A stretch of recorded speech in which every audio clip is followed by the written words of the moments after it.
Senhoras e senhores, boa tarde. A sessão está aberta, passemos ao pregão observado a ordem regimental.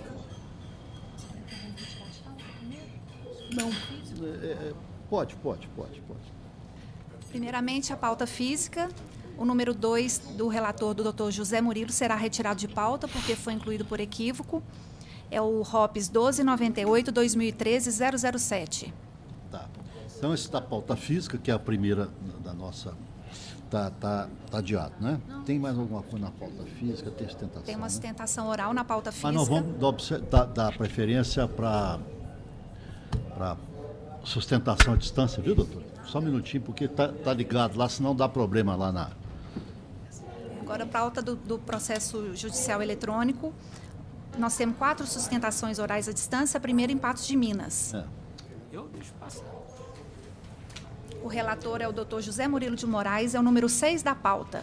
É o RO 10.344-56-2016. Inscrita para sustentação oral, doutora Rosimária Geralda Silva e Silva, pelas reclamadas recorrentes. Pois não, é Leandro Transportes, etc., né? Sim.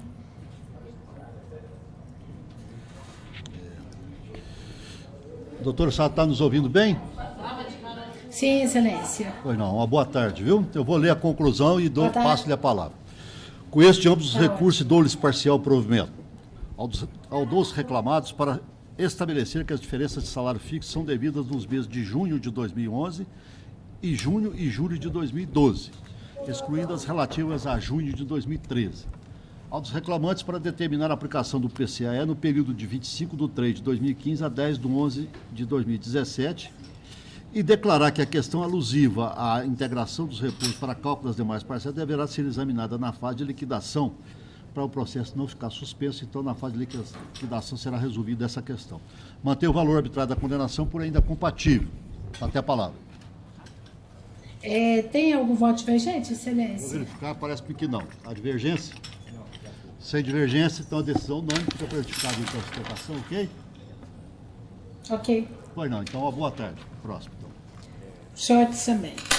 A outra sustentação oral à distância na cidade no Foro de Juiz de Fora. O relator é Dr. José Murilo de Moraes, número 31 da pauta. É o RO 11.592-11/2016.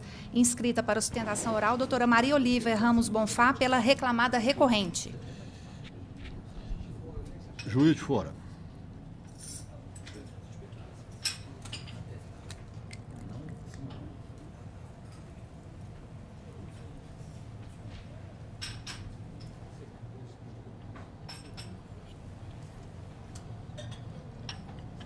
Conectado lá?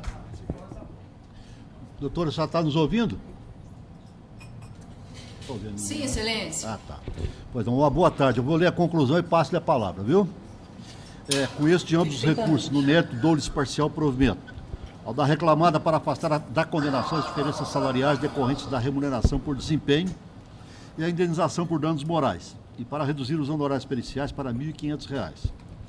Ao do reclamante para acrescer a condenação, pagamento de 40 minutos extras, in itinere, nos dias em que trabalhou no horário noturno, com os mesmos reflexos definidos na sentença para as demais horas extras. Reduz o valor arbitrário da condenação para 60 mil, com custas de R$ 1.200 pela reclamada já pagas, devendo a Secretaria da Vara oficiar a Secretaria da Receita Federal para devolução do valor recolhido a maior. Até a palavra. Primeiro, gostaria de dar boa tarde. Boa tarde. Aos ilustres embargadores, representantes do Ministério Público. Ante o voto, eu só vou me ater à questão do intervalo intrajornada. Só para chamar a atenção que, em relação à análise do artigo 238, parágrafo 5º da CLT, tem que, no caso dos maquinistas, integrantes de uma classe muito específica, né, que é a classe C, o tempo concedido para a refeição se computa como efetivo trabalho. E que isso também se encontra já normatizado na cláusula 23, parágrafo 2º da ACT de 2014 2015, por exemplo, mas em todas as ACTs dos anos, elas vêm sendo também regulamentadas. Então, eu gostaria apenas que levasse em consideração isso, tendo em visto, né, o julgamento do recurso extraordinário que o ministro Teori Zavascki teve em relação às normas negociadas valerem e se sobreporem ao legislado. Eu gostaria só de chamar isso a questão, né, propriamente, como eu já disse, da especificidade da jornada do maquinista, que ela já se encontra propriamente paga essas horas laboradas, que não há necessidade de seguir a rigor o que está no 71 da CLT, e a questão da norma coletiva ter regulamentado também com base no 238. Pois não, essa questão eu estou decidindo aqui com base na súmula 446 do TST, que trata especificamente da matéria. A divergência? Sem divergência, decisão unânime nos termos do voto do relator. Uma boa tarde, doutora. Eu agradeço, boa tarde. Boa tarde. Próximo. Uma outra sustentação oral à distância no foro de Juiz de Fora, processo do Dr. Jorge, número 37 da pauta. É o RO 12012-33-2017. Inscrito para sustentação oral, Dr. Vicente Pedro de Nasco Rondon Filho, pela reclamada recorrida. Qual que é o número? Vai retirar de pauta? É esse que vai retirar de pauta, doutor Jorge? Não, qual que é o número? 37 da pauta, 12012. Sobrestar. Esse vai sobrestar. Esse vai sobrestar. Qual que é o Na verdade, nós já qual que é o voltamos tema? A IRDR, aquele da Imbel, já está lá na presidência o pedido de IRDR lá, para tá. despachar. Já deve ter sido remetido para a comissão. Então ele vai ficar sobrestado. Eu pautei equivocadamente. Até depois, eu até discuti isso depois, porque esses casos aqui a gente tem suscitado aqui, nós vamos já de imediato suspender os nossos processos ou vamos continuar julgando? Vai ser admitido. Enquanto não for admitido, eu estou mandando. Eu pautei equivocadamente, eu tinha que ter feito isso. Mas aí o Jorge... Fica a critério de cada um. Tá Bom? Então, esse processo vai ser retirado de pauta porque ele ficará suspenso porque tem um incidente de... É uma decisão nossa, da turma. Um incidente que foi suscitado pela turma a respeito da matéria. Então fica adiado, viu, doutor? Entendido? Pois não, excelência. Boa tarde. Boa tarde. Obrigado. Boa tarde. Próximo. Outra sustentação oral à distância num processo número 10 do Dr. José Murilo de Moraes, no foro de Uberlândia. É o ROPS 10.630.68/2018, inscrito para sustentação oral, Dr. Jorge Fernando Carvalho Queiroz Novaes, pela reclamada recorrente. Número 10 da pauta. Associação Salgado. O doutor está ligando? Dr. José Murilo, número 10. Sim.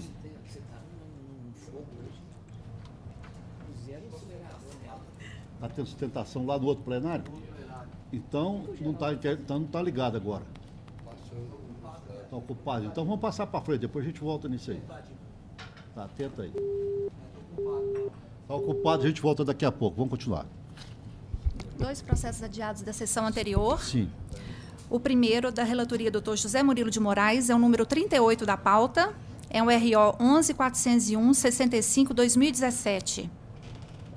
Segundo votante, doutor Anemar Pereira Amaral, e terceiro votante, doutor César Machado, número 38. Esse processo eu retirei de pauta porque houve umas alegações da tribuna de que havia decisões da nossa turma em sentido contrário. Mas eu retirei, reexaminei o processo e entendi que o caso aqui específico não é propriamente dito os outros casos que nós já tínhamos decidido. Então, cheguei à conclusão de que o voto, pelo menos na minha opinião, no meu entender, está correto. Eu também, foi examinado também. Sei que foi reexaminado, tanto pelo doutor Anemar quanto pelo doutor César. Eu mantei a decisão unânime nos termos do voto do relator. Teve um outro adiado. Outro processo adiado da sessão anterior, relator doutor César, o número 22 da pauta, RO 10.681.38/2016. Esse 10.681 foi retirado de pauta, a senhora já fez sustentação. Aliás, né? foi adiado. Mas, aliás, foi retirado, não. Ele foi adiado para que eu tivesse vista, só que o doutor Jorge está assumindo hoje. Isso. É porque o doutor Jorge estava de férias e tinha o doutor Marcelo que estava no lugar dele. Como o doutor Jorge está retornando hoje, ele não se sentiu em condições de decidir, então pediu para ficar adiado para que dia, doutor Jorge? 18. O dia 18, viu? Tá, porque joia. tem uma sessão aí no meio que vai... Então, para o dia 18 fica adiado para o dia 18, com vista para o doutor Jorge, ok? Obrigada. Pois não. Podemos continuar, então. Nós temos uns pedidos de preferência, doutor Pois não, José vamos dar Murilo. preferência. Na pauta do doutor José Murilo de Moraes, o número 24 da pauta. É o RO 11.052.07/2016. O advogado é de São Paulo e uma advogada que está presente. o advogada, a doutora Geralda Aparecida Abreu, pelo sindicato autor recorrente, e doutor Matheus Vieira, pela reclamada recorrente COSAN Lubrificantes e Especialidades S.A. Pois não. Vou colocar todos apostos. Os dois são recorrentes e recorridos. Sim.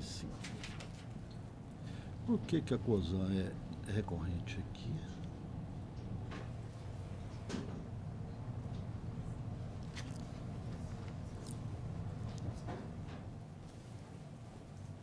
Sim. Bom, então, dois recursos aqui. O recurso do sindicato é com relação ao enquadramento sindical. Com relação ao recurso da COSAN, é porque ela quer que aumente os honorários advocatícios, o percentual dos honorários advocatícios. Eu estou mantendo a sentença e negando provimento a ambos os recursos. O sindicato tem a palavra, depois o senhor tem a palavra, se quiser se manifestar. Só tem a palavra, doutora. Porque eu estou entendendo que são representantes comerciais e isso não é possível discutir, essa questão da vinculação sindical. Excelentíssimo desembargador, presidente dessa sessão, demais desembargadores, componentes desta mesa diretiva, servidores da Justiça, colegas advogados, estagiários, em especial a estagiária Juliana Abreu, minha neta, presente também nessa sessão. Prazer, doutora. Seja feliz na carreira, tal qual o avô.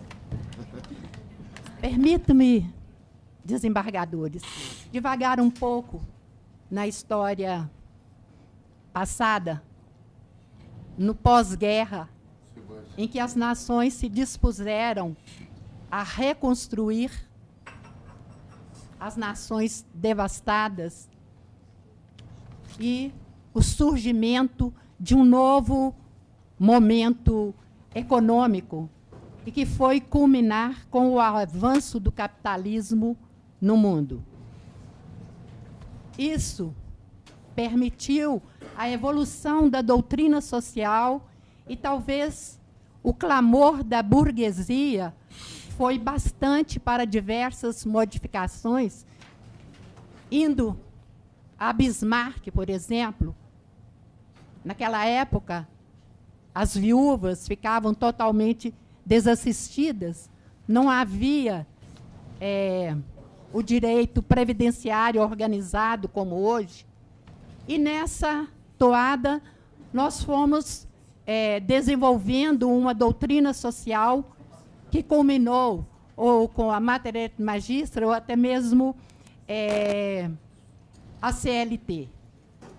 O mercado foi mostrando uma nova face com o surgimento do capitalismo. E no auge do capitalismo, as relações profissionais se tornaram mais tensas no que diz respeito ao próprio trabalhador, que muitas vezes relegado, tratado em condições subhumanas,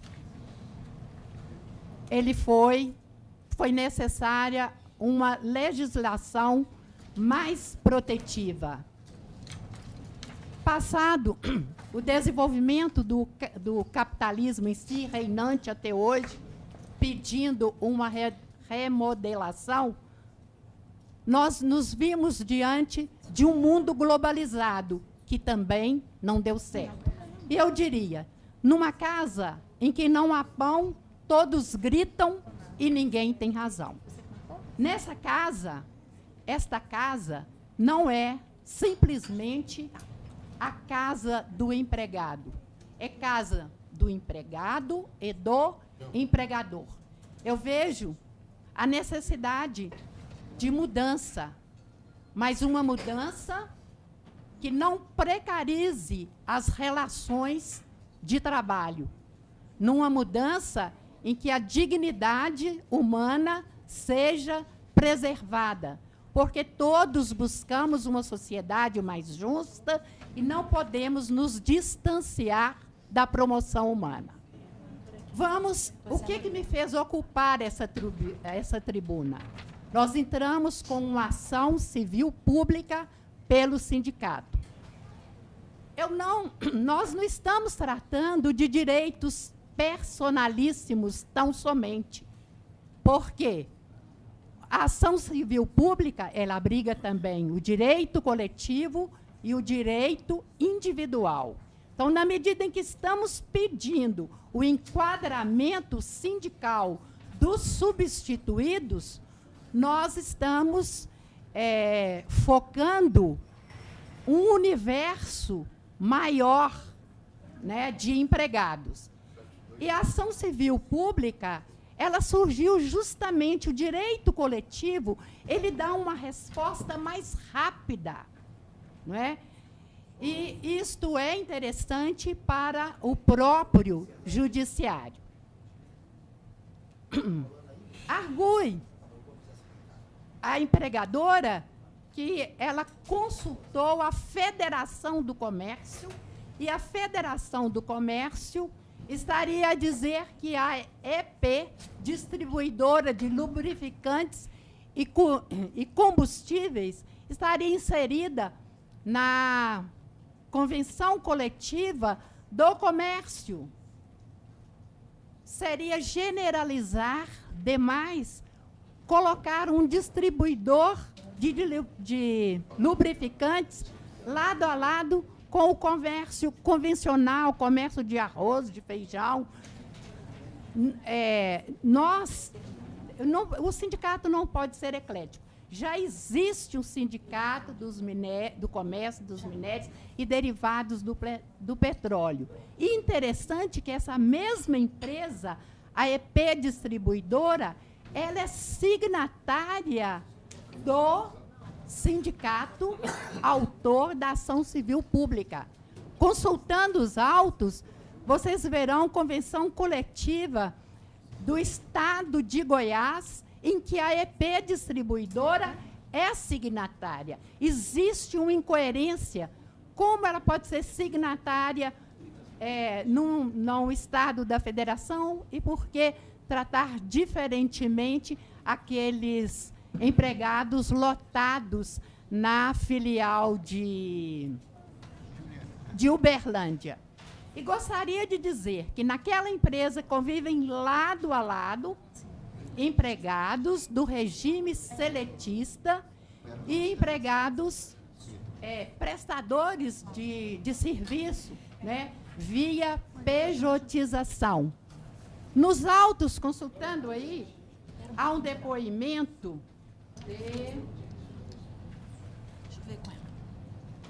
de um empregado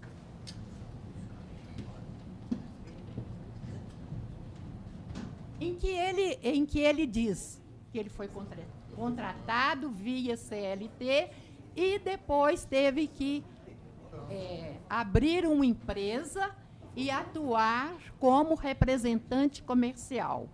Olha, todos os contratos aí de representantes comerciais são contratos de trabalhos travestidos em contratos de prestação de serviço.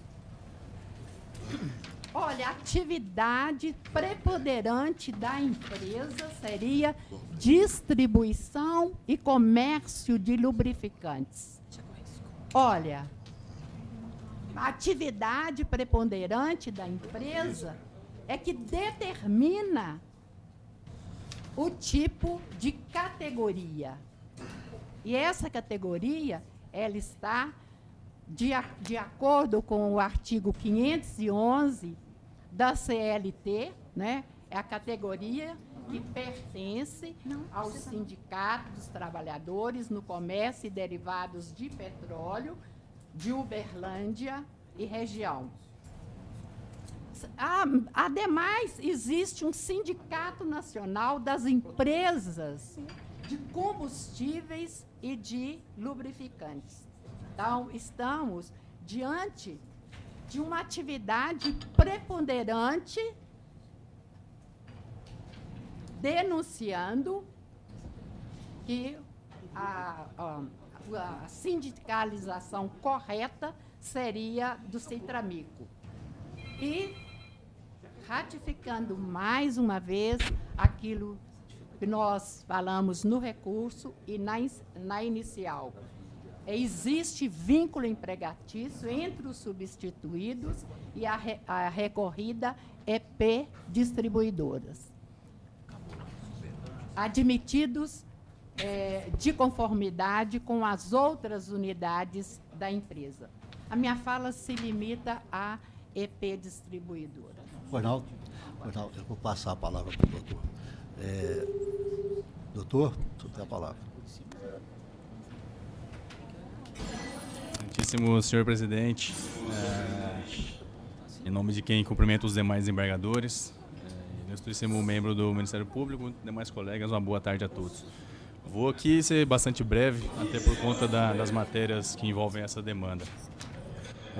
Até antes disso, é um grande prazer poder compartilhar a tribuna aqui com a nobre colega que muito bem expôs aqui, não apenas o conteúdo jurídico, mas também um conteúdo histórico que realmente nos engrandece com essas informações.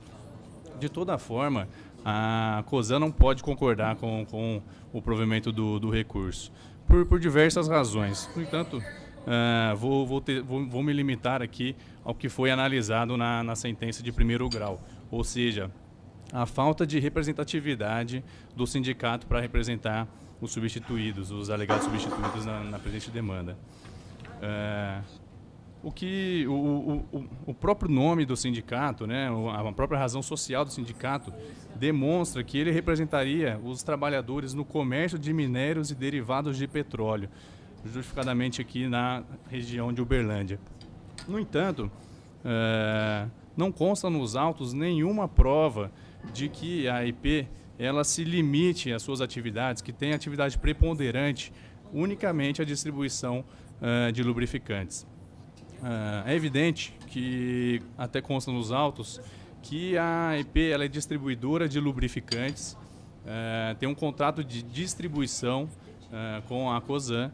No entanto, ela não comercializa apenas lubrificantes, ela comercializa diversas outras mercadorias, diversos outros bens, tais como filtros, peças, pneus de veículos, máquinas pesadas, industriais, comércio atacadista de produtos químicos e petroquímicos. Ou seja, não há como se dizer que o sindicato autor da presente demanda represente os empregados da empresa EP. Vou apenas mencionar com relação à responsabilidade da COSAN. Já existe um entendimento formado nesse tribunal, inclusive nessa turma, de que não se pode confundir a terceirização com o contrato de distribuição, inclusive aqui com relação a lubrificantes. Então, sem maiores delongas, diante do entendimento majoritário e a evidente falta de subordinação e pessoalidade que ficou demonstrada nos autos, pugna a empresa pela manutenção da sentença e que se negue provimento ao recurso do sindicato autor. Pois não. A questão aqui eu até achei muito interessante, porque me parece que o sindicato está questionando, pelo que eu entendi aqui, estava questionando a questão de representante comercial. Quer dizer, seria representante comercial da empresa, contrato de representante comercial, e ela estaria querendo representar esse representante comercial, ou seja, que esse contrato de representação transmudasse em contrato de emprego e ela passasse a representá-los. Eu entendi bem, então... A questão, só para... Pois não. Interessante também, isso é interessante, porque o sindicato propõe uma ação civil coletiva. Uma ação civil coletiva pretendendo o cumprimento das convenções coletivas firmadas pelo sindicato. Mas com relação e quer que a empresa cumpra, e para que a empresa cumpra, ela está alegando que a atividade todos os seus empregados não se enquadra naquela categoria, porque se tratam de representantes comerciais. A discussão é essa. Aí a questão saiu da esfera para... Nós teríamos que reconhecer o vínculo para depois a representação. Se eu não entendi bem as coisas. Bom, eu estou mantendo a sentença. Está ok, doutor? Está de acordo? Eu recebi o memorial do sindicato, eu examinei também, mas bem claro. O foco é esse. Com a decisão unânime, os seus votos do relator. Uma boa tarde para os senhores. E parabéns para a senhora, parabéns para a neta e que a neta acompanhe bem a carreira de Vossa Excelência. Uma boa tarde. Próximo. Vamos. Podemos chamar. É porque estava dando preferência. Agora tem não, a preferência para os que estão aqui, que é de outro estado, de outro lugar. Tem mais gente de outro estado? Tem. Porque nós estamos dando preferência para esses de fora, porque senão não adianta dar preferência para sair daqui 6 horas da tarde. Bom, então vamos. Então esses que estão de fora têm preferência, porque senão tem que pegar avião, tem que pegar isso, aquilo. Ainda no processo judicial eletrônico, um processo da relatoria Dr. Jorge Berg, número 10 da pauta. Doutor Jorge. É o RO 10 196 Só esperar a 66. doutora parlamentar lá, porque ela foi pega de surpresa aí. É o 10 196 66 2017. Inscrita Jorge. para sustentação oral, doutora Arlene Zenaide Panazzo, é uma advogada de São Paulo, ela está representando as reclamadas recorrentes, e um advogado que está presente, doutor Fernando Tadeu da Silva Quadros, pelo reclamante recorrido.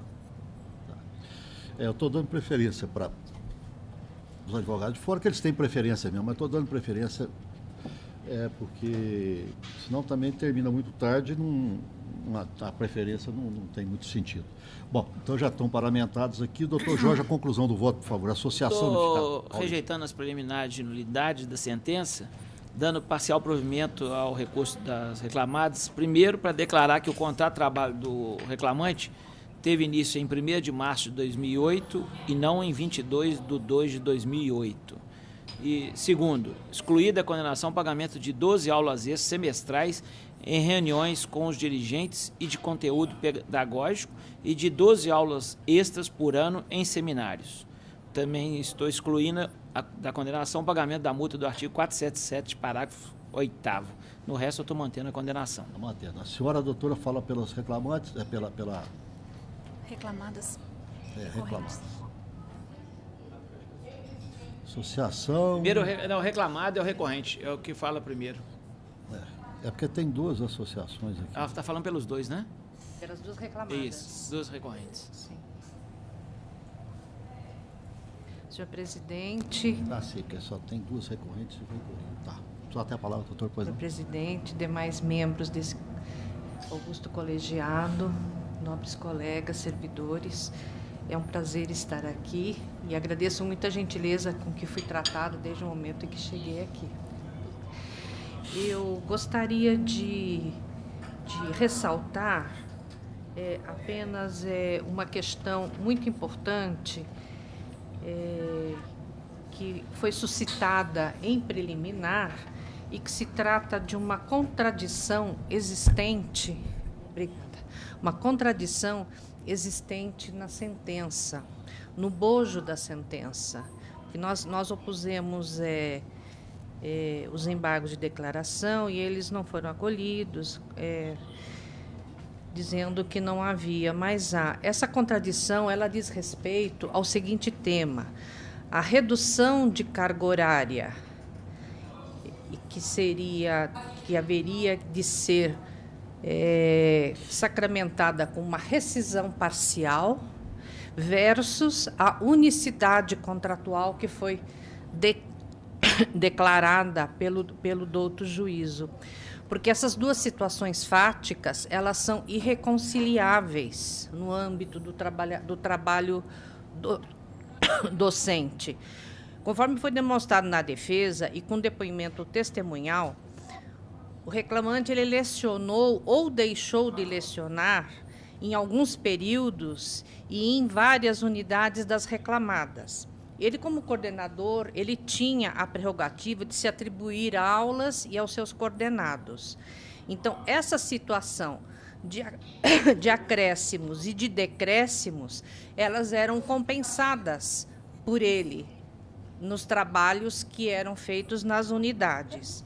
Então, essa declaração de unicidade contratual, ela se choca com o entendimento de que a redução de carga horária deveria resultar em rescisões parciais. Ou seja, se considerar unicidade contratual, revela-se sem fundamento a rescisão parcial. Porque é incompatível, que ou tem a rescisão parcial ou tem a unicidade.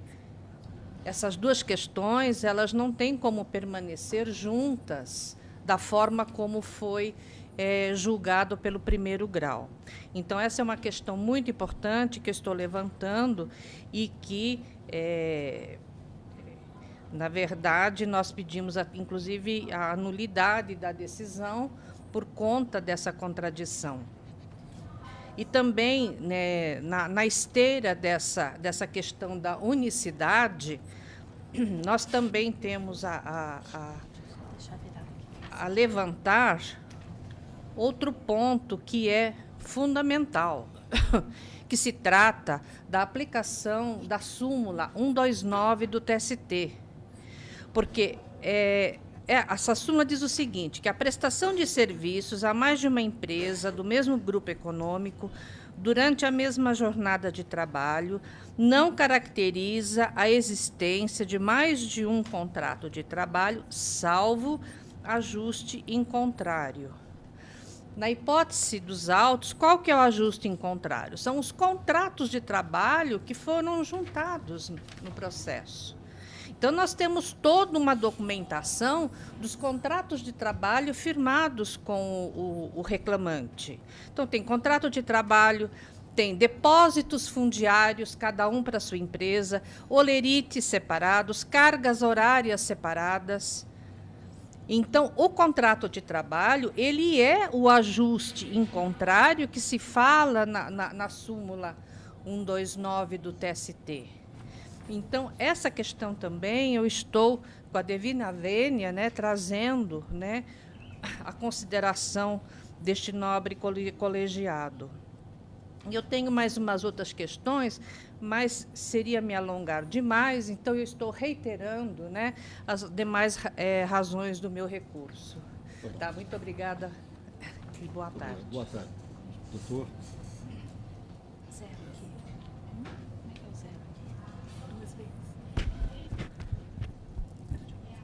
Senhor presidente, boa tarde. Boa tarde. Senhor desembargador relator, demais componentes dessa turma. A doutora que me antecedeu aqui na tribuna, meus cumprimentos. Doutora, a gente tem outros processos, sempre muito combativa, muito ética, boa profissional. Né, doutora? Um prazer recebê-la aqui novamente em Minas Gerais. A senhora seja sempre bem-vinda. Demais presentes a este julgamento, em que pese o brilhantismo e a ponderação da advogada que me antecede na tribuna, há uma questão que primeiro precisa ser esclarecida, rescisão contratual e resilição.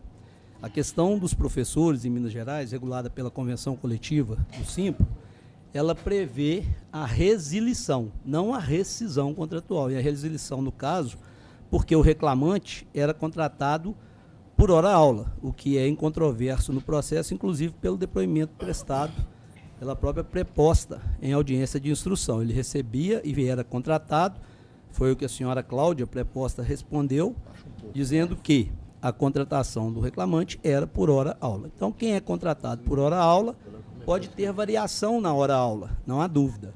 Mas quando há diminuição do número de hora-aula, é necessário fazer a resilição, que por força de norma convencional, há que ser homologada para ter validade perante o sindicato, o que não vem aos autos. Então, o primeiro ponto é que não há rescisão. Houve resilição não homologada, motivo pelo qual se geraram as diferenças salariais reconhecidas pela sentença na base da documentação do processo. Com relação à questão da unicidade contratual, na carteira do reclamante tem 2 registros, um em nome de um CNPJ, outro em nome de outro CNPJ. A reclamada alegaria que seriam coisa de 6 contratos, não vem sem 6 contratos no processo, há um único contrato e há uma diferenciação em razão dos cursos, porque a IES, que é a instituição de ensino superior, ela possui um licenciamento e um regramento próprio do MEC. E lá pelo MEC, uma das IES tem o curso de bacharelado, que é o chamado curso superior, e o outro tem o tecnólogo superior. Então, como o reclamante era tanto professor do curso superior, bacharelado, quanto professor do curso tecnólogo, ele teve 2 anotações, porém sempre trabalhando para a mesma reclamada. E, curiosamente, há documento no processo, que inclusive foi contemplado pela testemunha Daniela, quando perguntado, também está na aula de Daniela Molica, que inclusive era coordenadora dos cursos de bacharelado, que o reclamante ele deu aula no bacharelado quando ainda possuía assinatura somente na IES, que tem o curso de tecnólogo. Então, como se vê, ele teve sim, de fato, a unicidade contratual e não houve essa multiplicidade de contratação, pelo que é inaplicável com a devida vênia à súmula 129. Quanto às questões postas pelo ilustre relator, quando fez o resumo do voto, e especialmente no que tange a figura das horas extras, a prova que foi produzida no processo, em relação, primeiro, às reuniões, ela mostra que existiam mais de uma reunião. A própria coordenadora, Daniela Molica, afirmou que lá existiam reuniões dos professores, reuniões com a coordenação. Também afirmou a testemunha Daniela Molica, testemunha da reclamada, que 2 vezes por semestre haveriam reuniões do NDE, que são as reuniões do Núcleo de Desenvolvimento Estruturante. Também é palavra da Daniela Molica, testemunha da reclamada, que haveriam reuniões do colegiado. Nessas reuniões, de acordo com ela, seriam 3 por semestre, haveriam durações de 2 a 3 horas. Esse também foi o sentido do depoimento das demais testemunhas no processo. Curiosamente, quando se analisa a documentação do processo, não se acha o pagamento das horas extras, mas a professora, coordenadora das reclamadas, que depois disse que essas horas extras são pagas no contra-cheque, assim como disse também a preposta, mas não se verifica no contra-cheque pagamento de hora extra por reunião. Talvez o ideal, com a devida vênia, renovada vênia, seria de que houvesse a compensação de eventual hora extra paga, já que a reunião e a existência da reunião é incontroversa. Também é incontroverso o fato de que essas reuniões se davam fora do horário de aula, também por testemunho da professora Daniela, da reclamada, e depoimento da coordenadora. Interessante que a própria professora Daniela afirma em depoimento pessoal o seguinte, quando perguntada sobre essas reuniões e sobre as durações, ela fala que com a coordenação há 1 a 2 reuniões por semestre, abre aspas, com duração de 1 hora. Nessas reuniões não é registrado o ponto, fecha aspas. Então, além de não haver o pagamento, ela também confessa que existe a reunião e não existiu o ponto.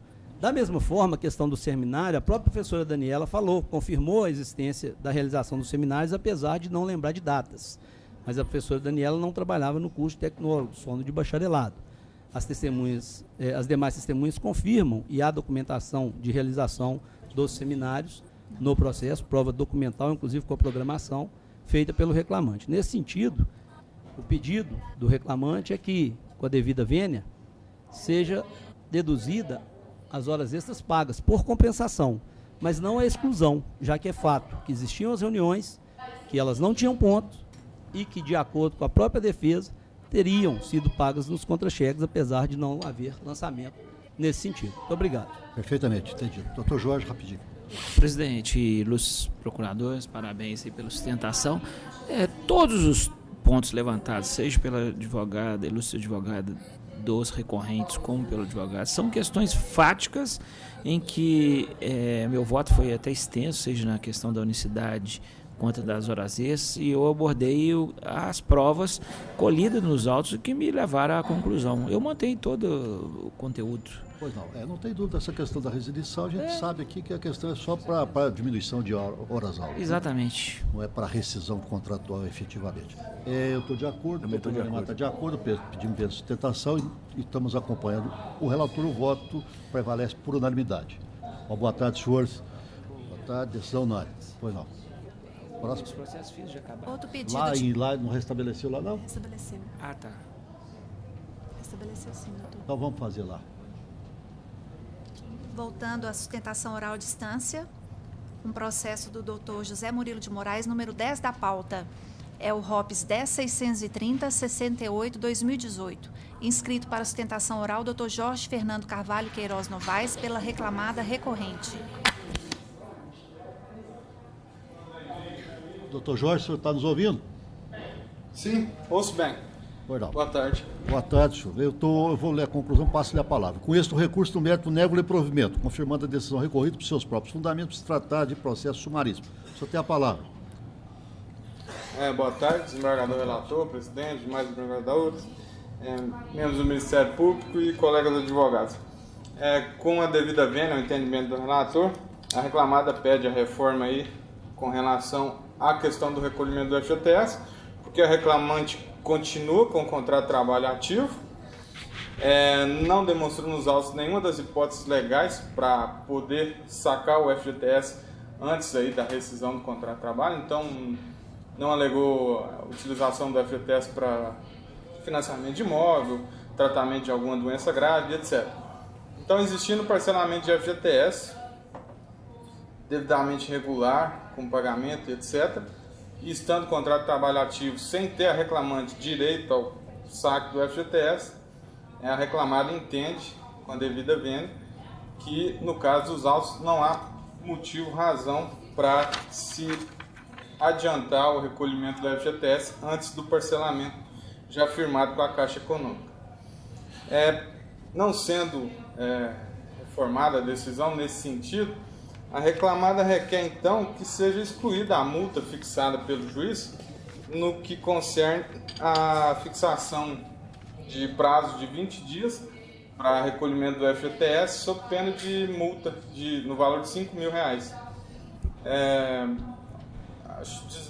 Acredito que essa punição seria desnecessária na fase de execução, dali a citação para o pagamento ou garantia da execução no prazo de 48 horas, sendo desnecessária a fixação de multa para cumprimento dessa questão relativa ao recolhimento do FGTS. Então, nesse sentido, não sendo acolhido o recurso com relação à exclusão do recolhimento do FGTS, que seja excluída aí a multa fixada pelo juiz do acor, que concede o prazo de 20 dias para recolher o FGTS sob pena de multa de R$5.000. Perfeitamente. É assim que sustenta. Obrigado. Perfeitamente. Bom, essa questão, a própria sentença cita aqui 2 ou 3 acordos do TST, demonstrando que essa matéria é pacífica lá no TST. E a fixação de multa é para cumprimento da obrigação, senão a obrigação acaba não sendo cumprida. E estava razoável, porque R$5.000 não é por dia, nem por mês, nem por nada, é no caso do atraso, então acho que está razoável. Estou de acordo, né? Estou de acordo. A decisão unânime nos termos do voto do relator. Uma boa tarde, doutor. Próximo. Obrigado, boa tarde.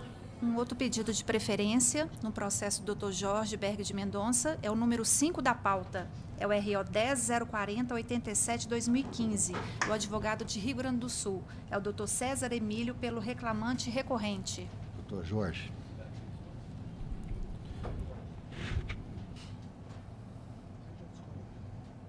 Qual que é o número do processo? Não, mas o só abrir aqui também. É o 5? É o 5. 140. Da pauta é... Já está aqui. 10.040. Vander Cronenberger. Vamos lá, Vander BRF. Pode paramentar aí com calma, doutor. Pode ir com calma que a conclusão é grande. Estou vendo. Estou vendo. Você resume isso aí. Pelo autor ou pela reclamada? O reclamante. Reclamante. Então vamos lá. Eu estou dando provimento parcial do autor.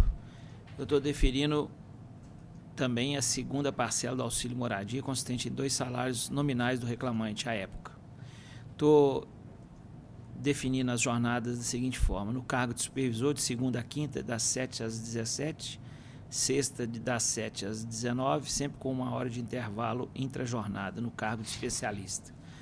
Das 7 às 19, sempre com 1 hora de intervalo, de segunda a sexta, sem trabalho aos sábados e domingos feriados, e sem labor em período noturno, sem desrespeito aos intervalos intra e interjornada, e com isso manter a condenação relativa à apuração das horas extras, além da 8ª e 44ª, de forma não cumulativa no período imprescrito, com os parâmetros e reflexos definidos na origem. Estou concedendo os benefícios da justiça gratuita. Estou determinando que os valores das parcelas objeto da condenação sejam apurados em momento próprio, não se limitando àqueles indicados na inicial. Ao da reclamada, eu estou dando provimento para excluir da condenação o pagamento das diferenças de remuneração variável, antes arbitrada em 10%, com os respectivos reflexos, bem como excluindo da condenação as horas extras intervalares. O resto eu estou mantendo. Pois não, o senhor tem a palavra, doutor? Doutor, só para eu me basear, qual que foi a jornada que eu me perdi? São 3, certo, né, porque são cargos... O senhor poderia repetir só para eu devagar, não repetir? Vou falando devagar para você anotar. No cargo de supervisor, de segunda a quinta, das 7 às 17. Certo. E sexta, de 7 às 19, com 1 hora de intervalo intrajornada. Certo. No cargo de especialista, das 7 às 19, com 1 hora de intervalo, de segunda a sexta. Certo. Ok. Essa é tá, e estou mandando e mantendo a apuração das horas extras, além da 8ª e 44ª. Ok. Senhor presidente, senhor relator, boa tarde. Demais membros. Preciso esclarecer, e principalmente com relação à remuneração variável, se faz necessário, inclusive, de como que funciona a remuneração variável da BRF. O maior desafio para quem advoga contra a BRF, é a gente passar para os reclamantes a seguinte explicação. Tentem, de uma forma simples, passar para o juiz como funciona a remuneração variável da empresa para alguém que sabe muito, mas não tudo. Porque o juiz não tem como saber tudo especificamente daquela empresa. Falo isso para eu tentar demonstrar, porque ela é cheia de detalhes. Quem sabe eu falando, tentando demonstrar, eu consigo convencê-los que fazia jus, o reclamante faz jus a essa diferença. O reclamante, ele fazia jus a um salário fixo e a uma remuneração variável, que era uma premiação. Esta premiação ele recebia se atingisse as metas. Atingido as metas, ele poderia receber até 80% do valor do salário fixo. As metas eram estipuladas no início de cada mês. Mas, para ele receber essa remuneração variável, que era chamada premiação, não comissão, ele deveria estar dentro de uma janela de metas. Que, por exemplo, mudou de ano para ano, mas para exemplificação. Teve anos que ele tinha que ficar entre 85% e 110% da meta. Se não atingisse, no mínimo, 85%, zerava. Se atingisse mais de 110%, já estava dentro da meta. Outro ano era de 90% a 115%, mas, enfim, a título de exemplificação. A empresa estipulava a meta no início do mês e, o final do mês, se fazia o levantamento se estava dentro das metas ou não. Já tinha atingido as metas ou não. Estas metas eram divididas em diversas famílias. Normalmente 5 ou 6 famílias de produtos da BRF. Presunto, congelados, friamberia, salame, enfim, portfólios e produtos da BRF. Contudo, no decorrer do mês, a empresa promovia uma série de alterações nas metas que faziam com que ou o reclamante não conseguisse chegar ao mínimo das metas, ou, mesmo chegando à meta batida, ganhava muito menos do que deveria. E isso há prova nos autos, tanto testemunhal como documentos juntados. Exemplos de modificações. Aumentava-se o volume das famílias. Faltava produtos, mas a meta continuava lá. O vendedor tinha que vender o produto, mas não tinha mais produto. Mas a meta continuava a mesma. Sabendo como funcionava, devido a vários processos, o que eu fiz na petição inicial? O que a gente faz? Lá no PDF, folha 7 da petição inicial, parágrafo numerado número 16. A gente vai lá e pede para a empresa. Empresa, junte aos autos todos os documentos, mix do produto, relatórios de venda, de início e final do mês, demonstrando qual era a meta do início do mês. E qual era a meta do final do mês? Para demonstrar se a meta do início do mês foi a mesma do final do mês. E, se teve alteração, qual foi a crítica feita? Se percentualmente foi compensado. O que a empresa faz? Vem na contestação e diz: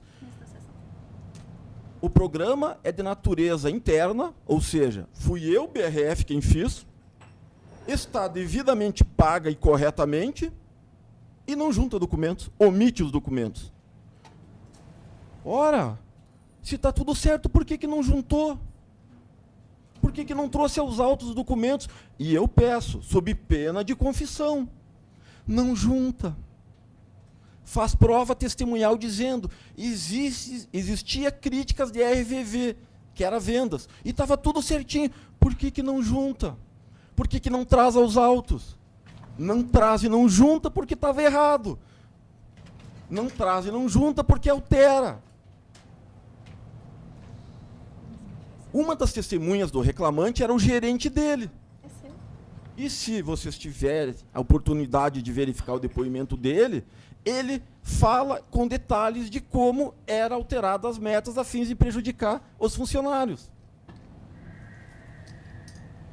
Isso gerava um prejuízo mensal ao reclamante. Existem decisões juntadas aos autos com sentenças de outros estados, demonstrando flagrantemente como a empresa age para prejudicar os funcionários com relação à variável. Eu não nego que o reclamante não recebia o variável. O que eu digo é que ele ou não recebia, ou recebia muito menos do que deveria. E se a empresa diz que está tudo certo, pergunto de novo, por que não trouxe aos autos documentos que ela disse que possui, sob pena de confissão? Ela omite voluntariamente os documentos. A verdade é essa. E omite porque, se trouxer, vai confessar. Então é muito melhor para ela presumir que é tudo errado do que juntar e confessar que é tudo errado mesmo. Por isso, requer uma melhor avaliação desse item, doutor. Em especial esse item. Com relação às férias, doutor, a empresa não junta qualquer documento, qualquer recibo de aviso e concessão de férias. E, novamente, as testemunhas do reclamante, não só o gerente do reclamante, como um supervisor que foi convidado pelo reclamante, dão conta que era prática comum na empresa a obrigatoriedade de vender 10 dias. Não tinha negociação, já vinha pacote fechado, 10 dias era obrigado a vender.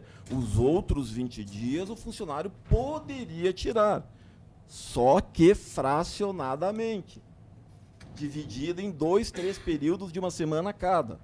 Então, especificamente, eu sustento nestes 2 itens, para uma melhor avaliação de Vossas Excelências. Muito obrigado pela atenção. Boa tarde. Rapidamente, eu vou pincelar aqui. Já de antemão já vou descartando a questão da juntada de documentos. Fazer uma perícia, devia fazer perícia. Não, olha aqui, olha bem, eu já até faço um tópico, o tópico é longo até dessa questão da comissão, mas eu faço um tópico específico dizendo que a reclamar não foi intimada a juntar a documentação pretendida pelo autor sob as penas do artigo 359 do CPC, atual 400, né, do novo, embora houvesse tal pedido na peça de ingresso, item 16, folha 7, mas também não houve requerimento para a realização, e tampouco houve requerimento para a realização da perícia contábil, conforme a gente pode se ver nas folhas 396, as atas, né, 479 e 517. A instrução foi encerrada e também não houve protesto nem pedido, ou seja, para que tal fosse juntado. Então, isso aí é... Esse voto é longo, em todos os tópicos, inclusive nesse específico. E da questão das horas também é falta de prova. Você já está colhendo, não está nem... Eu mantenho a minha conclusão. Eu estou de acordo, doutor. Também estou de acordo. Então, data-venda da sustentação, mantém-se o voto do relator, por unanimidade. Ok? Uma boa tarde. Próximo. De preferência, advogada lactante, no processo da relatoria doutor Ademar Pereira Amaral, o número 39 da pauta é o RO 11-328-32-2016, inscrita para sustentação oral doutora Clarissa Nogueira de Araújo, pela reclamada recorrente C&A Modas. Clarissa, ela é do C&A? Da C&A. Doutor, Doutor Zé Murilo? doutora Anemar Pereira do Amaral, conclusão, por favor. Eu estou conhecendo de ambos os recursos e no mérito estou negando o provimento. Conhecendo de ambos, negando o desprovimento. Doutora, só tem a palavra. Obrigada. Boa tarde, ilustres desembargadores, representantes do Ministério Público. O presente caso trata-se de reclamatória trabalhista movida em face da CA Modas e do Banco Bradescard. Há um pedido de nulidade do contrato de trabalho em face da CA e reconhecimento do vínculo empregatício com o Banco Bradescard. A sentença julgou parcialmente procedente os pedidos iniciais. Só um minutinho, doutora, só vou consultar o doutor Anemar. Vossa Excelência vai retirar esse processo de pauta ou vai manter? Pois é, esse caso aqui... É aquele de terceirização, não é? Nós estamos retirando tudo de pauta. Em face da decisão do Supremo, a gente tem... Reexaminar. Porque tinha processos que já estavam em pauta, já estão em pauta e tal, então estão mantidos. É até objeto da defesa. Pois é, nós vamos, inclusive, retirar, né, doutora Anemar? Eu achei que tem aquela secretaria... Sim, nós vamos retirar para reexame. Tá ok? Então fica retirado da pauta, ok? Só para adiantar, porque senão a senhora vai fazer sustentação, aí fica resguardado para a próxima vez, se a senhora quiser fazer, tá ok? Perfeito, então. Pauta, muito obrigada. E o neném também está esperando lá, não pode ficar esperando muito, não. Vamos, então? As preferências dos eletrônicos terminaram, a gente pode voltar para o físico? Podemos passar para o processo físico e tal agora. Voltando para a pauta dos processos físicos, há um pedido de inscrição para sustentação oral. No número 5 da pauta, o relator é o Dr. César Machado, é o AP 927-2012-109, escrita para sustentação oral doutora Cristiana Moreira Martins de Almeida, pela executada agravante Vox Frotas Limitada. Tá. Quem é esse? César? Doutor César, vai chegar lá. Conclusão, por favor, boa tarde. Aqui. Extinto, sem resolução do mérito. Prejudicado a análise. Excelência, a proposta de voto é para julgar extintos os embargos de terceiros sem resolução do mérito. É julgado extinto sem resolução de mérito. Os embargos de terceiro. Excelência, esse é justamente o provimento que a reclamada pleiteia. Reclamada então, não, né? Agravante pleiteia. Então tá jóia. Então, eu estou de acordo, o doutor Jorge está de acordo, a decisão unânime, os seus votos relator. Muito obrigada. Os processos físicos acabaram? Ou tem mais alguma coisa? Não tem nenhum para retirar também, não? Tem? Para retirar de pauta. Aquele meu já retirou. Mas de terceirização não tem, não. Não. Então eu proclamo que... Não, deixa para proclamar no final. Vamos passar, vamos continuar. Vamos continuar no final, porque a gente tira algum. Agora os processos da relatoria Dr. José Murilo de Moraes. Agora vamos direto. O número 22 da pauta, uma tutela antecipada, é o 10.973/78/2018, inscrita para ostentação oral doutora Letícia Cristina Gonçalves Rosa, pelo requerido. Qual o número?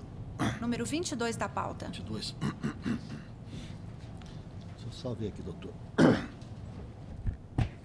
É Morec Crédito, Financiamento e Investimento em Mauro Bertolini. Um agravo. Eu estou conhecendo do agravo e no mérito dou-lhe provimento para determinar o processamento da ação cautelar, ratificando a liminar deferida. Então, estou determinando que se processe a cautelar.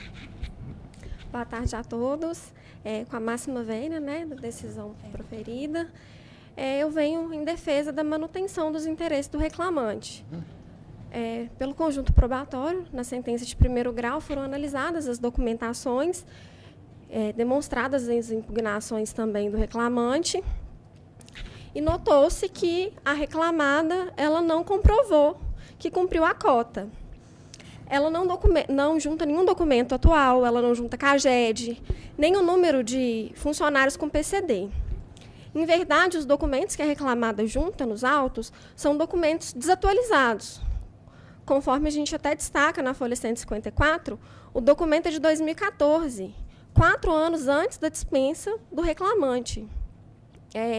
Além de outros documentos de 2016, que também não são aptos para comprovar que ela cumpriu a cota.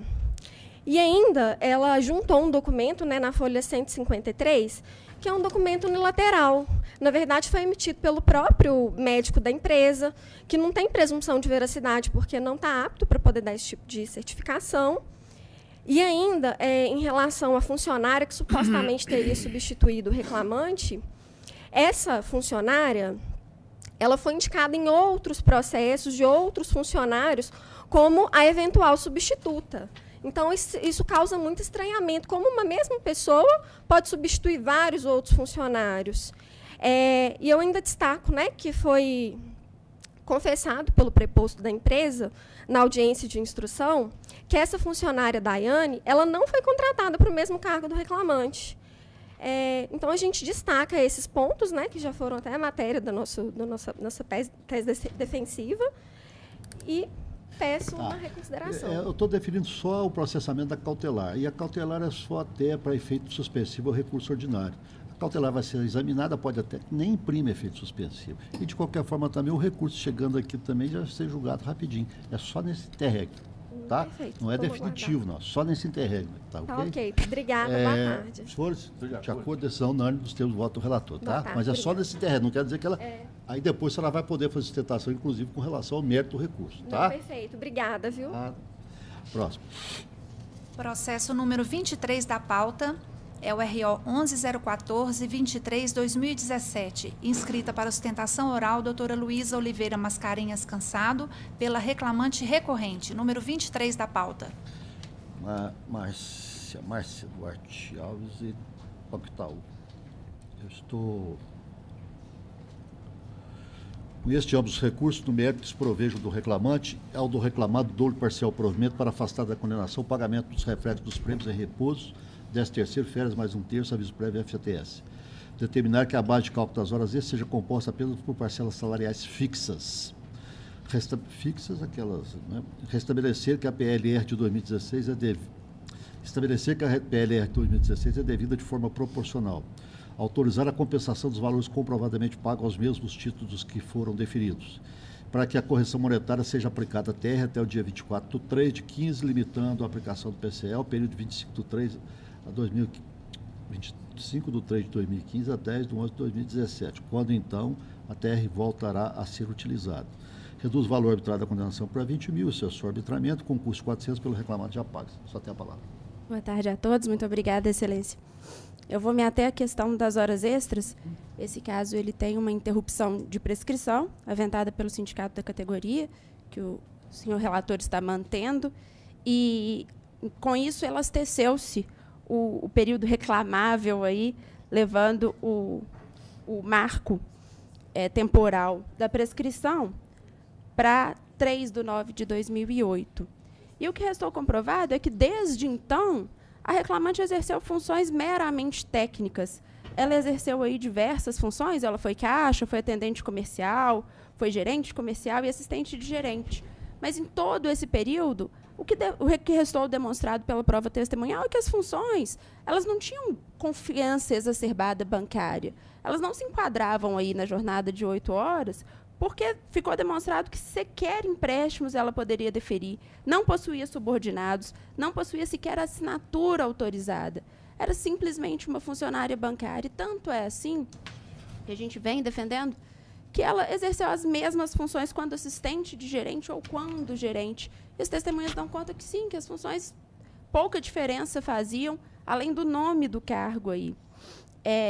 Porque também todas as atividades que ela exercia dependiam de chancela superior. Ela estava subordinada, mas não tinha ninguém sob sua subordinação. Assim, eu peço que seja reconhecida a jornada de 6 horas diárias, mantida a jornada fixada aí na sentença. Pois não. Muito obrigada. Pois não. Deixa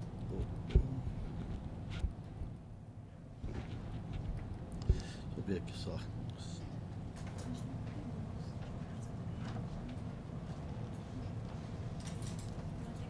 Teve um período que ele considerou, que o primeiro grau considerou jornada de 6 horas, depois um período de jornada de 8 horas. Que, de acordo aqui com a prova testemunhal, fixou os horários, está certo. Então, eu estou mantendo, dependendo da sustentação, o doutor Neymar e o doutor estão de acordo? Então, a decisão unânime, nós temos o voto relator, tá? Mas separou, o juiz separou nesse período aqui, eu estou entendendo que estaria correto. Pois não? Boa tarde, viu? Muito obrigada, boa tarde. Próximo. Nos processos do senhor não há mais. Eu vou proclamar no final também, tá? Então vamos. Tem 2.000 aí que foram retirados de pauta. O número 4. Isso. Será retirado de pauta o 4 processo e... número 4 e o número 26. Esses dois estão saindo de pauta também por causa do problema da terceirização. Estão retirados de pauta, viu? O número 4 é o RO 10.170.91/2017. Número 4 será retirado de pauta. E o número 26 é o RO 11.305.42/2017. Okay. Estão retirados. Depois eu proclamo o resultado final. Doutora Neymar. Tem uma observação, doutora Neymar, no processo do senhor 27. Mas não vou discutir. Está aqui, eu até trouxe aqui para nós conversarmos, doutora Neymar.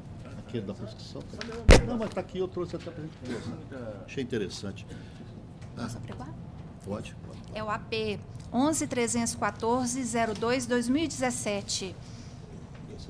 Número 27.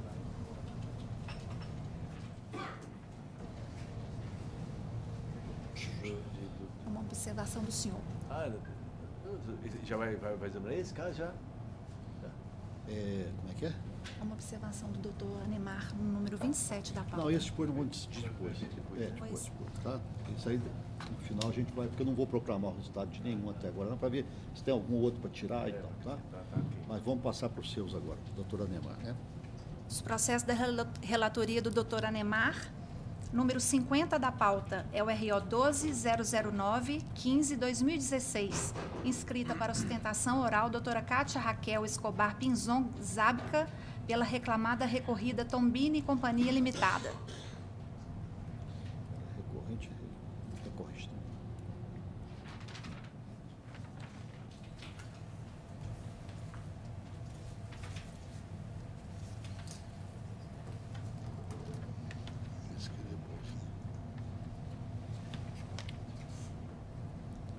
Doutora Neymar, a conclusão do voto. Senhor presidente, eu estou conhecendo ambos os recursos, estou negando o provimento do recurso do autor e dando parcial provimento do recurso da ré para decotar a condenação, pagamento do sinal de periculosidade, reflexo, julgando improcedente ação, invertendo o ônus da sucumbência e custos pelo autor isento porque é beneficiário da justiça gratuita.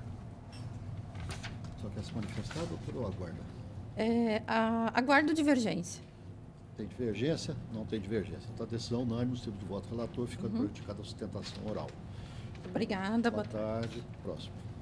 Número 48 da pauta do doutor Anemar é o RO 11.817.05/2017, inscrita para sustentação oral doutora Thaís Cláudia da Fonseca Silva, pela reclamante recorrente. Qual o número do processo? Número 48. Qual o número do processo? 11.817. Esse que não está. Maria Cristina Condomínio.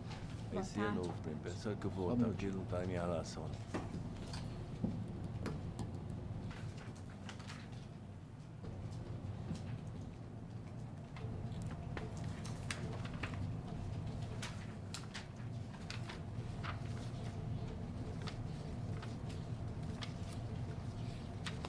Esse aqui está aqui.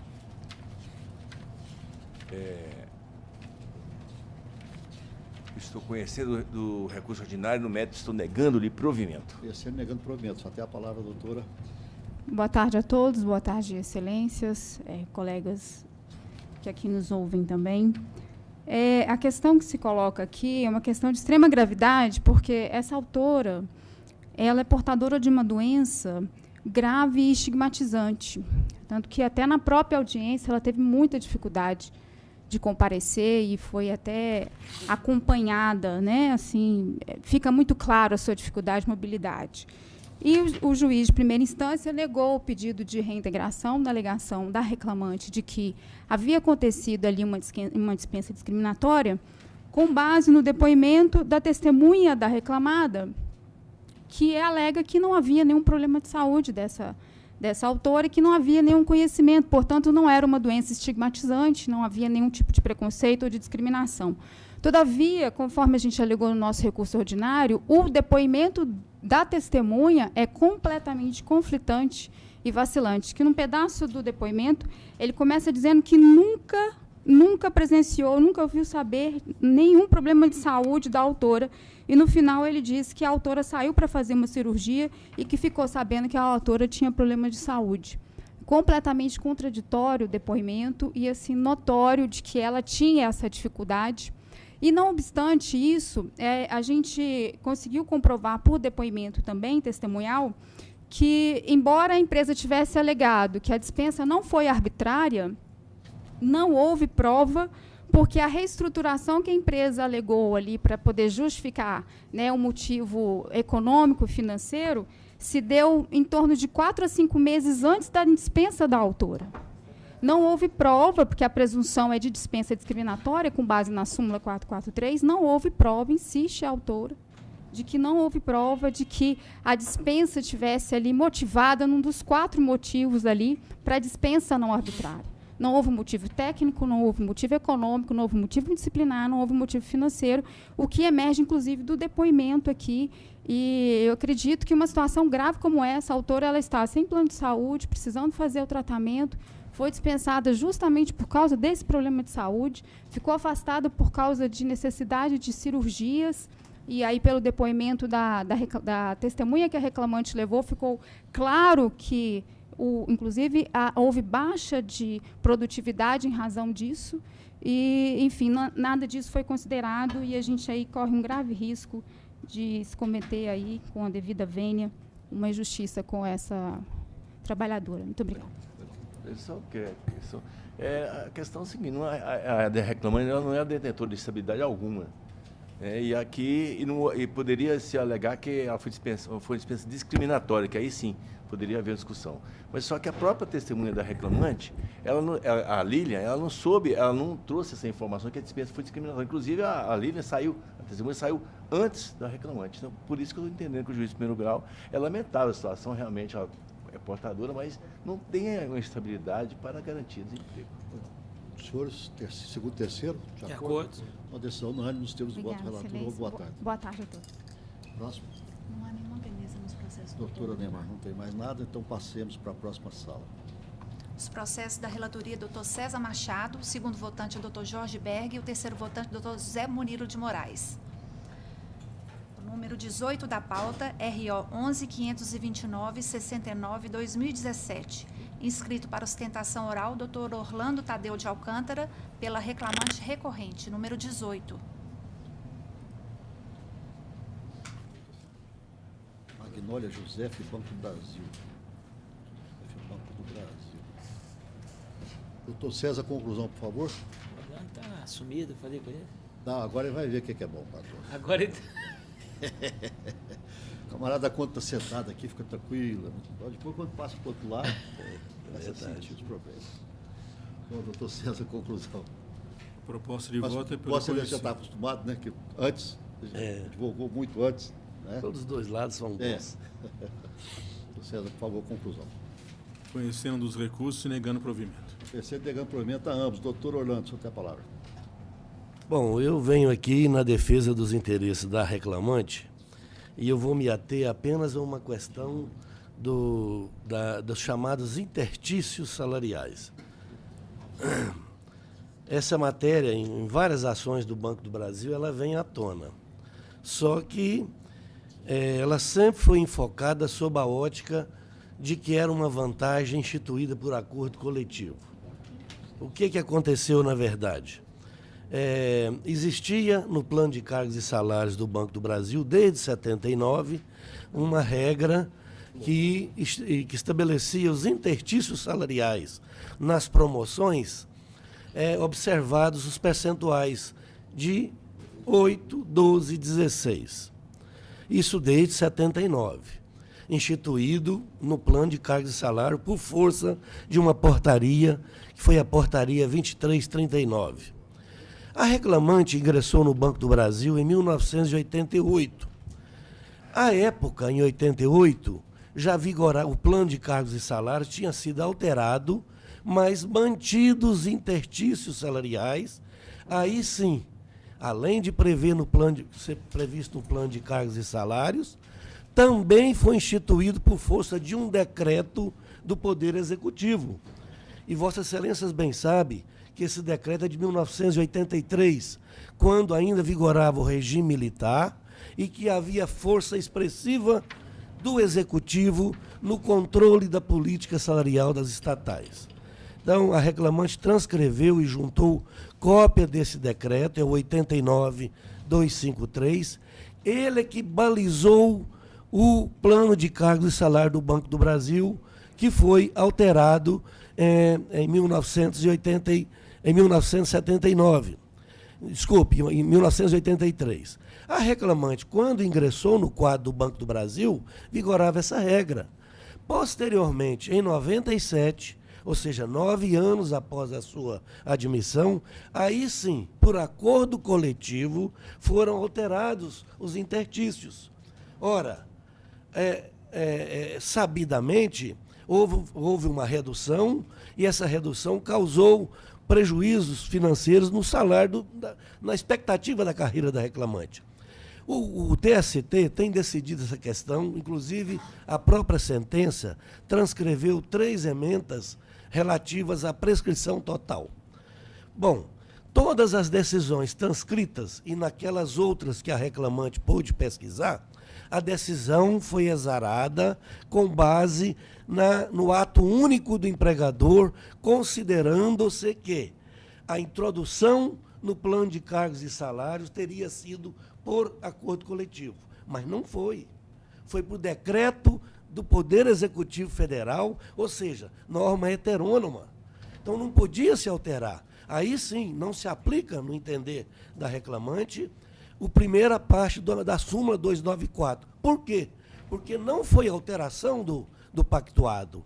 Foi uma condição já agregada ao contrato, instituída por força de uma portaria, a qual, por sua vez, decorreu de um decreto do Poder Executivo. Os mais velhos, os mais jovens talvez não se lembrem, mas os mais velhos, e eu me incluo entre eles, sabem muito bem que a política salarial das estatais, inclusive o critério de promoção da época, eram fixados pelo Poder Executivo. Hoje a autonomia das estatais é diferente, mas naquela época não era assim. E nós estamos falando de 1983. Está no preâmbulo da portaria que instituiu os intertícios.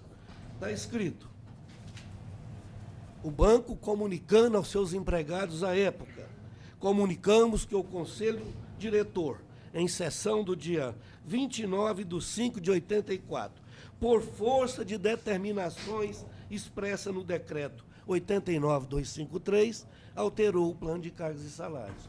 Então, a insistência da reclamante é de que, eu não sei nos outros casos, eu não sei se eles não demonstraram, mas todas as decisões do TST que acolheu a prescrição total, ele o fez levando em conta que a benefício tinha sido instituído por acordo coletivo, mas não foi. Pode até se chegar à conclusão de que ela não tenha direito também, mas não por essa premissa. A premissa é de que esse benefício foi instituído por uma regra heterônoma, um decreto. Aliás, nós vivíamos na época do decreto-lei. Esse não é um decreto-lei, é um decreto executivo para regulamentar a matéria administrativa. Mas Vossas Excelências bem sabem que isso tinha uma força muito maior hoje do que leis que regulamentam a atividade estatal. Então, a reclamante insiste neste ponto por entender que, primeiro, não há prescrição total pelo fato de que o benefício foi instituído por uma portaria, a 2372, que decorreu de um decreto do Poder Executivo. E lá havia, a reclamante juntou cópia do decreto, havia os balizamentos dessa política salarial. Então, a reclamante pede vênia para que os demais integrantes dessa turma possam considerar esses argumentos de que, sendo uma norma heterônoma, tem força de lei, obviamente, o decreto, e não se enquadra na hipótese de prescrição total. É isso, eu agradeço a oportunidade, né, de ser ouvida dessa tribuna. Geraldo, Vossa Excelência, o relator é o doutor César, né? César. Tá, mantém aqui de acordo com o vosso fundamento. Né? Também está vendo a sustentação, também acompanha o relator, entendendo mesmo que seja questão de decreto, mas se o decreto podia fazer, ele podia desfazer. Então, a mesma força que ele tinha para fazer, tinha para desfazer. Então, eu acho que essa interferência era como se fosse o próprio empregador, por força de contrato, fazer como se fosse uma questão contratual mesmo. Então, eu peço vênia e eu, aliás, também eu sou meio refratário com esse negócio de prescrição, né? Eu acho que tinha que prescrever era tudo para evitar discussões muito alongadas, de antigas e tal. Peço vênia da sustentação, brilhante sustentação do doutor Orlando, parece que ele não perdeu a verve, não, tá? Né? Mas peço vênia e acompanho o voto do doutor César por unanimidade. Abraço, prazer revê-lo. Próximo. Não há mais sustentação nos processos. Doutor César, não há mais sustentação. Passemos para o doutor Jorge, né? Depois nós vamos olhar no final. Nós vamos olhar todos no final, porque aí a gente discute. Tem uma divergência. Pois é, mas vamos fazer no final. Ah, tá deixando no final, que eu fui de acordo. É porque eu não proclamei. Não, nada, tá ótimo. Estou fazendo sustentação primeiro, depois a gente volta. Tá bom. Para discutir tudo. Processos da relatoria do Dr. Jorge Berg, segundo votante é o Dr. José Murilo e o terceiro votante, Dr. Anemar. É o número 14 da pauta, RO 10.302/92/2018, inscrito para sustentação oral, Dr. Antônio Abdala Neto, pela agravante embargada. Qual que é o número da pauta, Ju? Gravante Marília. 14? Gravado Paloma. 10.302. 10.302. Tá certo. A PPS. Marília Paloma. Você está com Paloma? Eu falo para a Marília. Marília? Senhor doutor Jorge, conclusão. Agravante.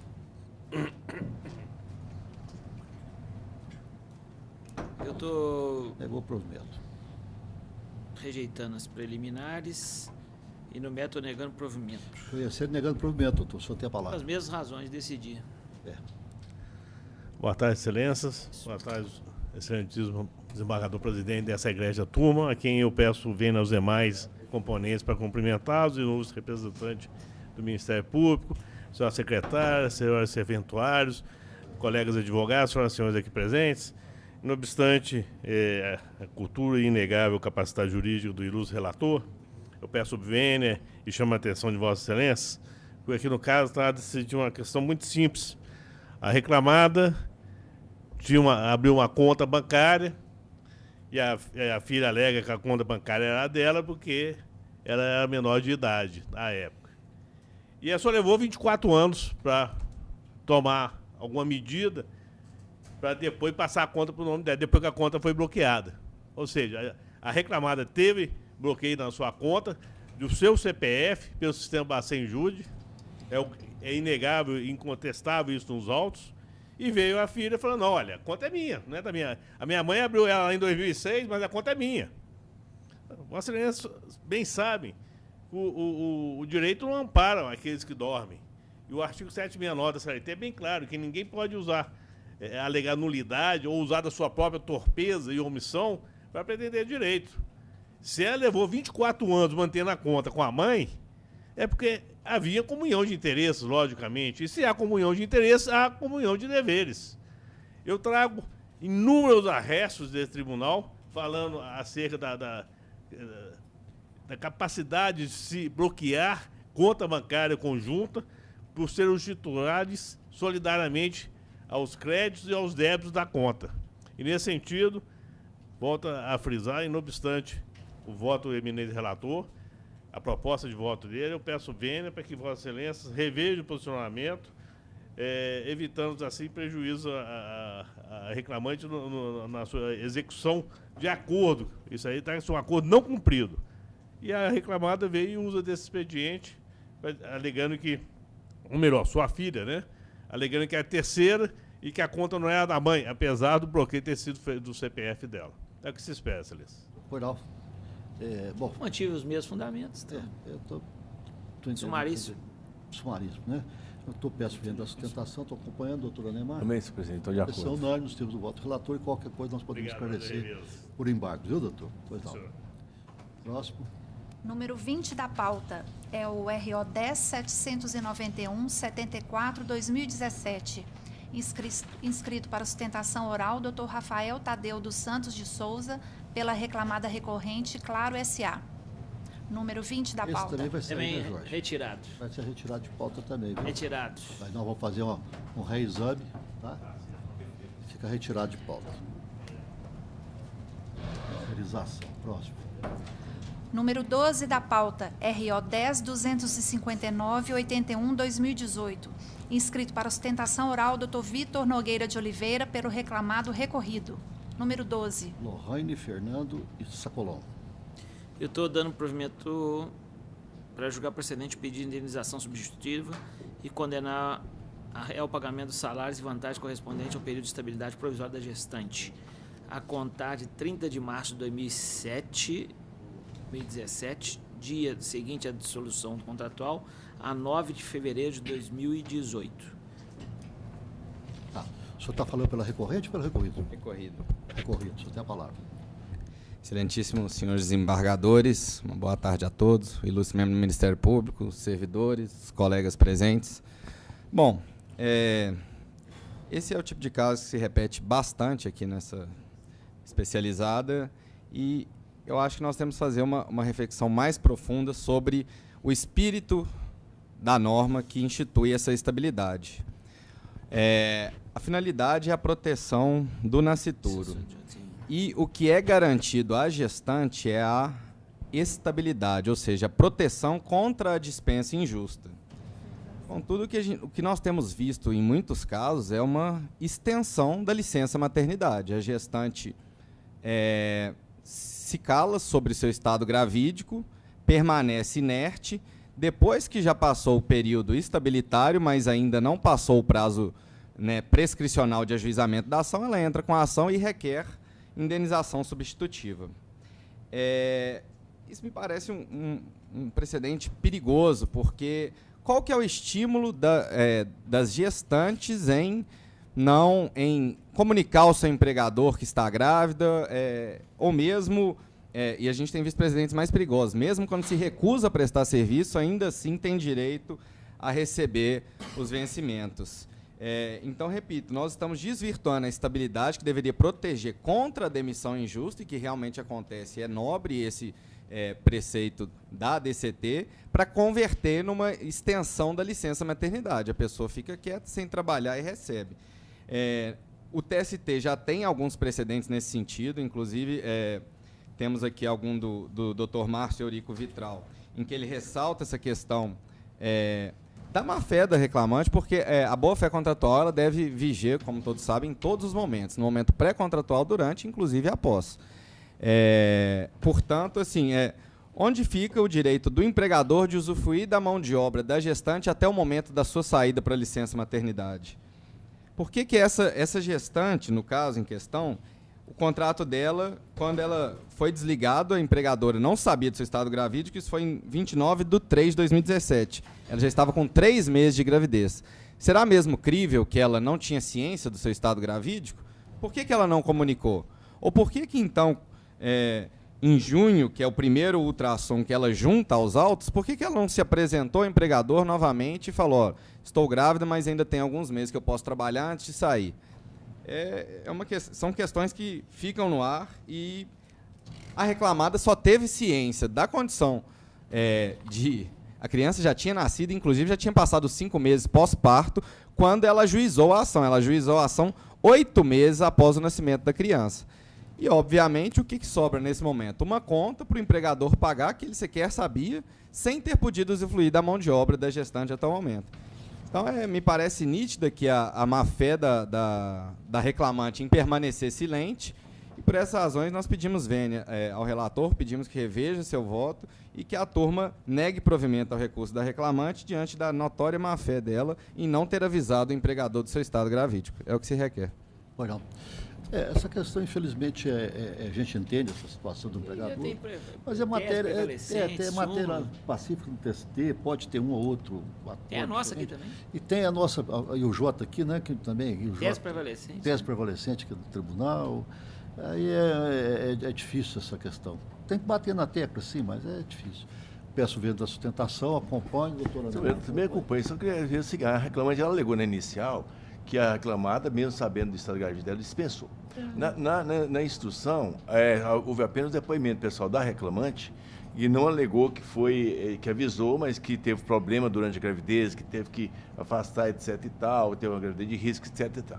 E não houve prova. Eu acho que nesse caso a empresa tinha que lá, pelo menos para trazer essa sustentação aí, que eu até concordo em parte com o Lúcio advogado, mas para dizer que ela usou de má fé. Mas pelo visto aqui, a empresa está concordando, que ela avisou que estava grávida. Fica difícil para comprovar a má fé de um lado e de outro. A gente eu traria pelo menos para dizer que é má fé, porque ela não foi avisada. Difícil de fazer essa prova, né? Mas de um lado e de outro. Bom, então, decisão unânime. Boa tarde a todos. Boa tarde. Próximo. Número 29 da pauta é o RO 11.326, 2012-2015.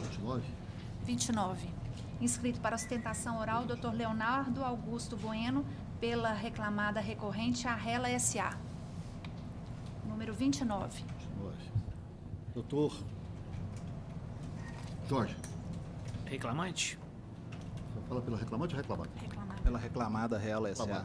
Eu estou dando provimento parcial da reclamada, estou reduzindo o valor dos danos morais e estéticos para 15 mil, estou excluindo a condenação pagamento adicional de salubridade em grau médio e estou isentando de pagamento dos honorários advocatícios de sucumbência. Ao da autora, estou absolvendo a condenação relativa ao pagamento de honorários advocatícios sucumbenciais e isentando a autora da responsabilidade pelo pagamento dos honorários periciais também, a ser adimplidos na forma da resolução 66/2010 do CSJT. É a conclusão. Entendido?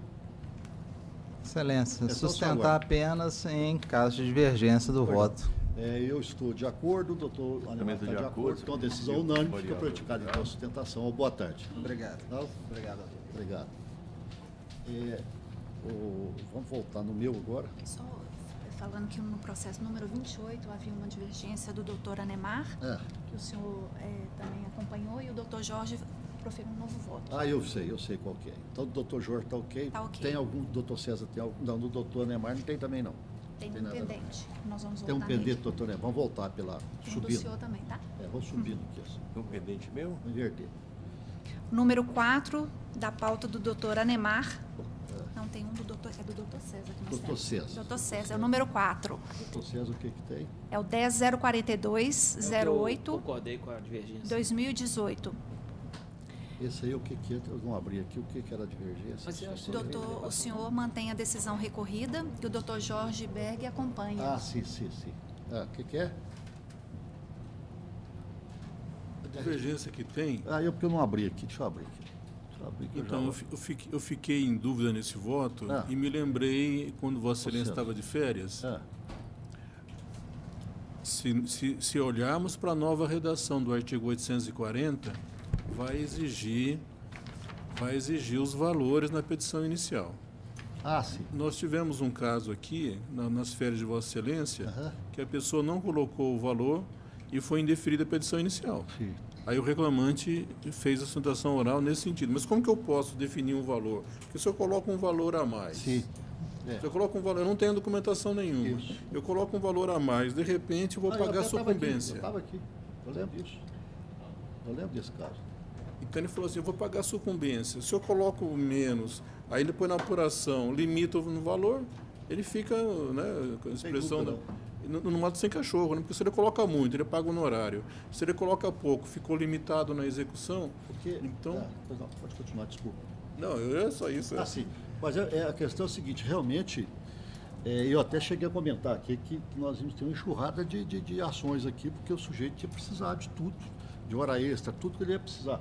Mas o TST, na instrução normativa do TST, que vem falando sobre a aplicação e tal, ele nesse artigo 840 ele falou que não, que é só estimativo. Olha para você ver.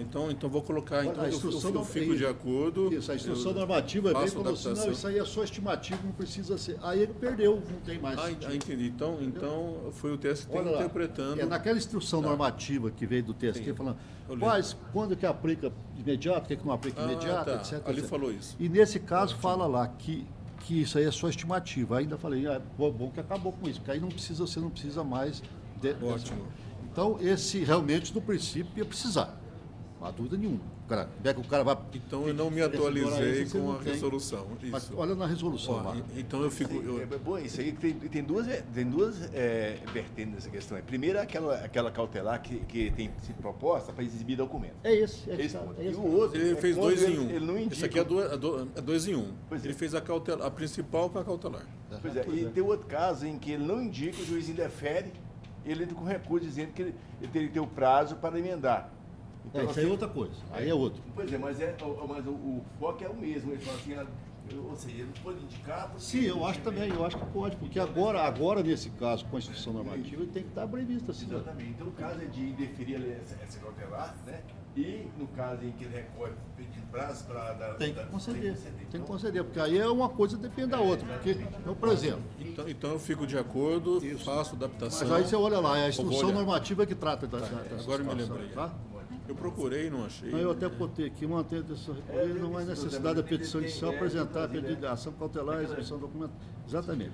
E como que nós vamos fazer? Vamos ter que ver... Mas é a instrução normativa. A questão, tá? acho melhor a questão da terceirização, desses processos, examinar um a um aqui vai ser difícil. Não, agora não. Eu tô retirando tudo de pauta. Não, não, mas quais são os hoje da pauta? Teria que abrir todos.